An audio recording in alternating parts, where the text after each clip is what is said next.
السلام عليكم البنات، كي دايرين؟ لاباس عليكم؟ نتمنى تكونوا بخير وعلى خير. مرحبا بكم في قناه كيتشن جنات وفاء. اليوم ان شاء الله غنشارك معكم فطور رمضان خفيف ظريف. خليكم معايا حتى الاخر ديال الفيديو.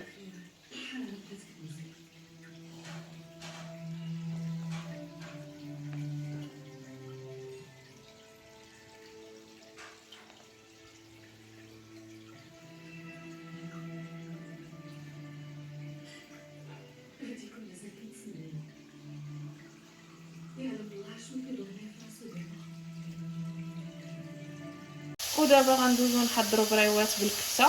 كما كتشوفوا هنايا عندي البصله كتشحر، غنديروا مع شويه ديال الزيت تشحر لينا هذيك البصله صافي، ونخليها تشحر. من بعد ما تشحرات ليا البصله دابا غادي نزيد الكفته.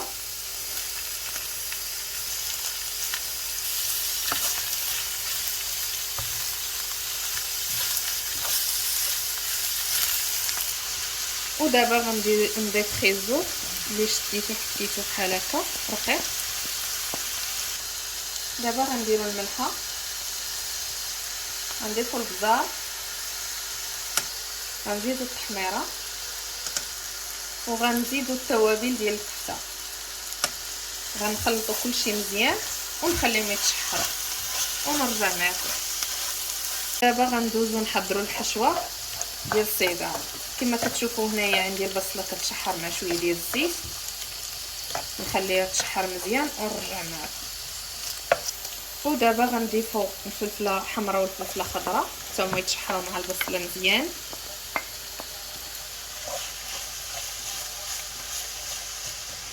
من بعد ما تشحرات لينا البصله والفلفله دابا غادي ندير الصدر ديال الدجاج مقطع طريفات صغار. دابا غنضيفوا الملحه، البزار، غنضيفوا التوابل ديال الدجاج، غنضيفوا معلقه ديال الهريسه، نخلطوهم مزيان ونخليهم يتشحروا ونرجع معاهم. ودابا غندوزو باش نعمروا السيجار. كما كتشوفوا هنا عندي الورقه مقطعه هكا، غندهنها بشويه ديال الزبده، غير شويه ما نكثروش.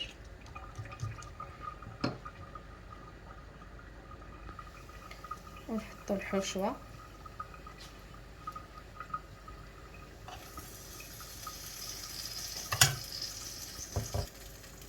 نحطوا الفرماج محكوك،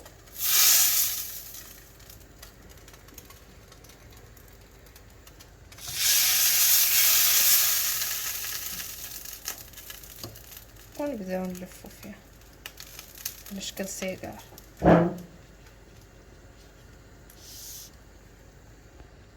وهنا البنات نسدو بالعجينه ديال الدقيق والماء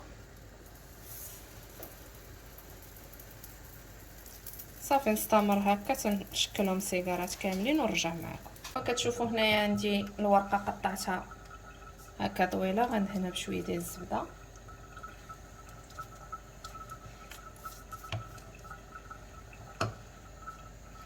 وهنا حطيت الحشوه. دابا غنحاول مع هاد الورقه حيت شويه صعيبه،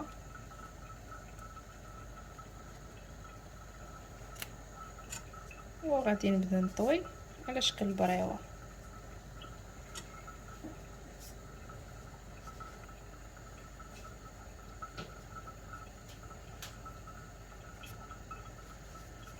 وهادو البنات نسدوهم بالعجين ولا بالزبده اللي بغيتو.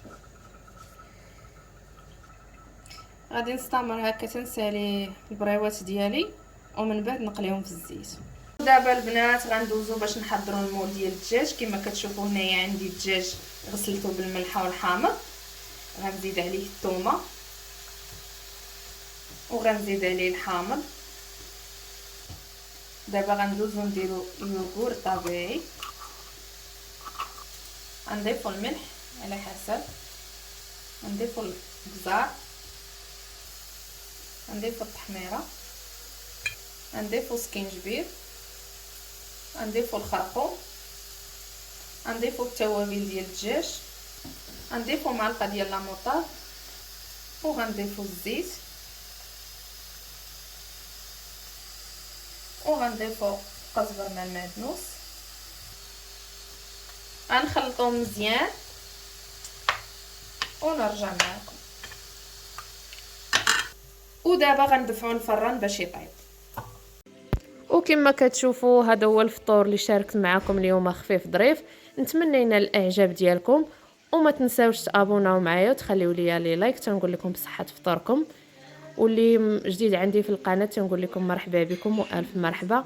خليت لكم الراحه الى فيديو لاحق.